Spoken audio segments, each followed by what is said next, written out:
Devant son ordinateur, Hajar s'inquiète. Dans son hôtel, 2 réservations ont déjà été annulées pour les dimanches des élections. C'est une première.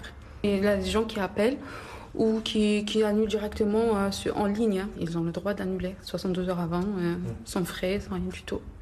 On n'a pas le droit de les encaisser. Et c'est ça, ça nous fait perdre le chiffre d'affaires. Dans cet hôtel, on est plus optimiste. Le propriétaire en est sûr. Les festivaliers s'organiseront avant de venir. Puis ils ont encore le temps de faire les procurations de toute manière. Les gens ont réservé longtemps à l'avance de toute manière. Donc non, ils n'annuleront pas. Les élections posent aussi un problème logistique. Comment permettre aux 90 000 Avignonnais de voter tout en accueillant les 300 000 festivaliers dans les meilleures conditions? À certains endroits, des bureaux de vote avaient même été transformés en salles de spectacle, comme ces écoles. Solution envisagée pour ne pas déboussoler les électeurs, les garder comme bureaux de vote sans annuler les représentations.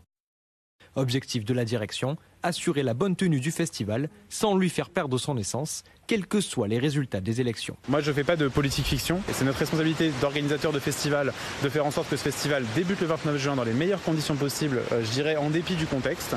Le Festival d'Avignon, c'est un festival qui est attaché aux valeurs républicaines, démocratiques, antiracistes, féministes et écologistes, et donc c'est le projet dans lequel nous nous inscrivons. C'est dans ce sens que nous pensons la programmation artistique, que nous pensons l'hospitalité des artistes et des publics. Pour rappel, le festival avait déjà dû répondre à une autre contrainte pour cette édition, les Jeux Olympiques. Les dates avaient été avancées de quelques semaines pour éviter, par mesure de sécurité, que les 2 événements aient lieu en même temps.